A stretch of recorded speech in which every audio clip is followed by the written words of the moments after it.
Je vous salue, je vous aime au nom de Jésus. Mon nom est Kalonji, nom de la famille Mbiye. Le prénom est Di Michel. Je suis marié, père d'un enfant, une fille de 3 ans et 6 mois, si je ne me trompe pas. Je suis avec elle ici au Maroc. Elles ne sont pas venues avec moi parce qu'elles ont effectué un déplacement.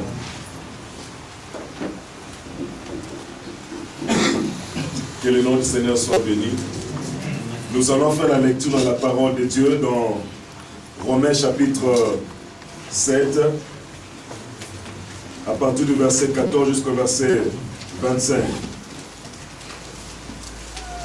Nous allons aller rapidement. Je sais que le Seigneur a commencé à nous bénir depuis le premier jour de ce séminaire et je crois qu'il va continuer à le faire. Alléluia. Bien-aimé, tout dépend de la manière dont tu considères ton Dieu. Tout dépend de la manière dont tu considères ce que Dieu te dit dans sa parole.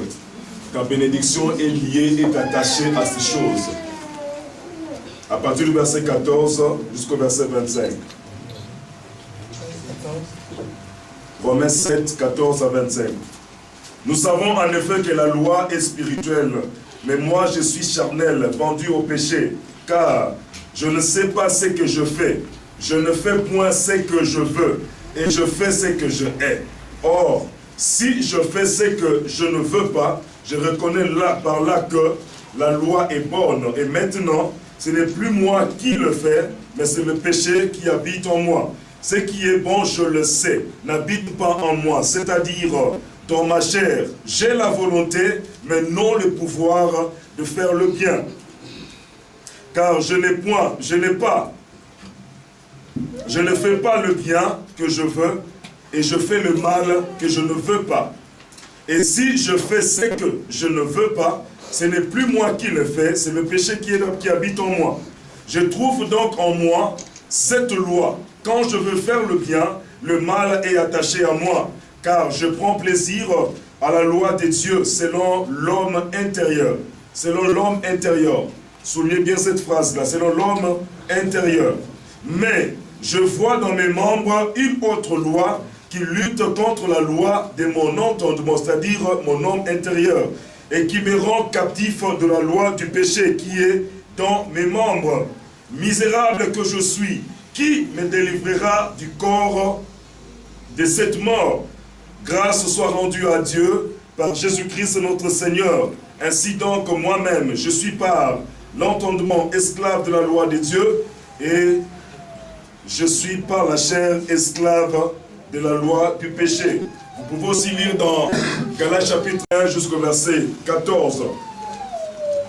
Sors de la prison satanique, démoniaque, pour régner avec Dieu ou pour régner afin de régner. Comme je le disais dans la prière, personne ne peut régner dans la prison. Alléluia. Amen. Personne ne peut demeurer dans la prison et commencer à régner. Personne ne peut servir 2 maîtres et commencer à régner. Il est important que chacun de nous arrive à se positionner en ce jour. Alléluia. Amen. Soit nous sommes avec Dieu ou nous ne sommes pas avec Dieu. Si nous ne sommes pas avec Dieu, nous ne pourrons pas régner avec lui. Quand on parle du règne, il y a le règne de Dieu, il y a le règne du diable. Si nous ne régnons pas avec Dieu, c'est que nous régnons avec le diable. Et si nous régnons avec le diable, c'est que nous vivons par la chair. Quoique nous tenons la Bible, nous venons à l'église, nous ne sommes pas différents de ceux qui ne connaissent pas Dieu. Amen. Nous ne sommes pas différents de ceux qui sont appelés à l'homme animal. C'est une personne qui ne connaît pas le Seigneur, qui ne marche pas avec Dieu, qui ne communie pas avec Dieu. Ce n'est pas différent non plus de celui qui tient la Bible et qui n'est pas dirigé par le Saint-Esprit. La Bible dit celui qui est dirigé ou ceux qui sont dirigés par le Saint-Esprit sont appelés fils de Dieu. Amen. Depuis que nous étions nés, si nous retournons dans le livre de Genèse, où la parole de Dieu nous fait voir le commencement de toutes choses. Dieu n'avait pas créé un homme prisonnier, il avait créé un homme libre. Mais l'homme s'est vendu au diable, l'homme s'est vendu au péché, et il est devenu esclave prisonnier. Et dès ce jour-là, le Seigneur n'a pas voulu laisser l'homme dans cette situation-là, il a prévu une solution.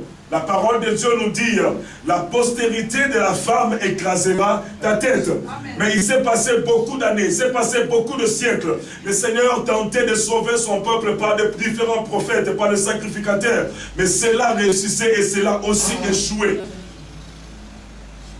Et j'aime ce que la parole de Dieu nous dit dans Galates. Lorsque les temps furent accomplis, Dieu envoya son Fils Jésus-Christ. Pourquoi est-ce que Dieu avait envoyé Jésus-Christ? La parole de Dieu nous le fait savoir dans Luc chapitre 4. Jésus-Christ présente la mission pour laquelle il est venu sur la terre. L'Esprit de Dieu m'a oint. Alléluia. Amen. Pour annoncer. Il ne suffit pas seulement d'annoncer, il est allé plus loin. Pour libérer des prisonniers de leur prison.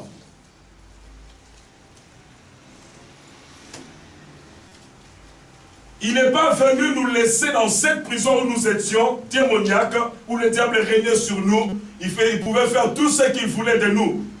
Mais il est venu pour nous libérer. Nous étions dans une situation chaotique. Ce n'est pas un homme. Ce n'est pas un animal que Jésus-Christ était venu libérer. Il n'était pas non plus libéré, il est venu libérer les démons. Les démons, les diables, les sorciers, plutôt les démons, les esprits mauvais sont jugés et condamnés d'avance. Ils n'attendent que l'enfer pour être jeté, c'est fini.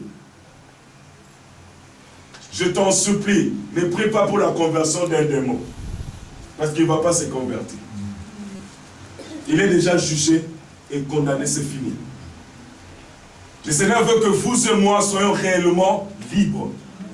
Et la parole de Dieu nous dit, si le Fils de l'homme, Jésus, vous a franchi, vous serez ou vous deviendrez réellement. C'est une précision. Vous deviendrez réellement. Quand on rencontre Dieu et qu'on ne devient pas, il y a lieu de se poser la question si on a réellement rencontré Dieu. Quand on rencontre Dieu, on ne demeure pas à l'état initial. Amen. Notre vie change. Amen. Et même ceux qui sont tout autour de nous peuvent rendre témoignage que cet homme, cette femme a réellement changé. C'est comme cet homme qui vivait dans le cimetière, le fou de Gadara. Lorsqu'il était changé, la parole de Dieu nous dit lorsque les gens de sa ville étaient venus, là où se trouvait Jésus et le fou de Gadara, ils vont trouver le monsieur dans le bon sens, assis et habillé. C'est ce que Dieu peut faire dans la vie d'une personne. Et j'aime ce que la parole de Dieu nous dit, que Jésus-Christ allait les lieux sans lieu. Alléluia. Libérons les captifs, faisons du bien. Le Fils de l'homme a apparu ou paru afin de détruire les œuvres du ténèbre. La prison, c'est un endroit où la liberté fait défaut. C'est un endroit où nous sommes limités. Où nous sommes maîtrisés, nous ne sommes pas maîtres de notre vie. On ne peut pas faire quelque chose librement par notre choix. Non. Tout est conditionné. Tout est conditionné. C'est un endroit où il y a le stress, la pression, la dépression.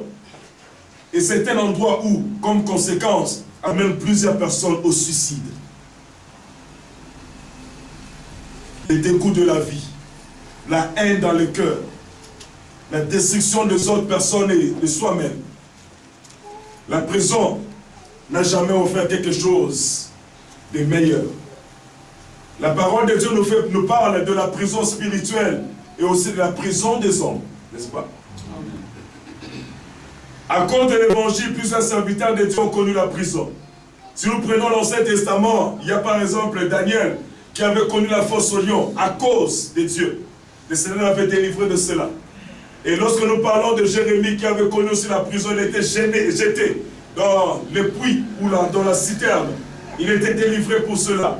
Et lorsque nous venons dans le Nouveau Testament, la parole de Dieu nous parle des apôtres qui étaient jetés dans la prison. Et l'ange était venu nuitamment pour le délivrer. Et le matin, ils vont le retrouver dans la synagogue en train de prêcher. Et là, nous partons encore plus loin. Pierre a été encore libéré de la prison, alors qu'il était jeté en prison à cause de Dieu. À cause de Dieu. La Bible dit qu'il dormait paisiblement. Et lorsque l'ange apparut, le chêne qui était sur Pierre tombait. Bien-aimés, les chaînes ne peuvent pas résister à la présence de Dieu. Amen. le Seigneur ne dira rien par rapport à ces chaînes-là. Mais lorsqu'il est seulement là, les chaînes tombent. Amen. Plus nous nous approchons de Dieu, plus il y a des choses qui tomberont de soi-même. Moins on s'approchera de Dieu, plus nous serons esclaves. Amen.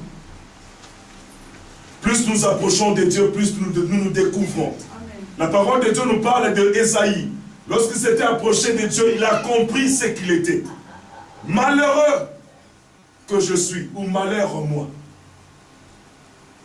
Plus nous nous approchons de Dieu, plus nous découvrons. Et plus nous découvrons, plus nous devenons humbles. Amen.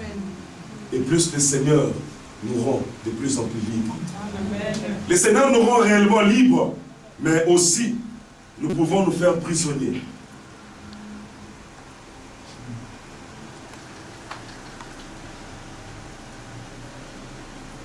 Nous pouvons nous faire prisonniers.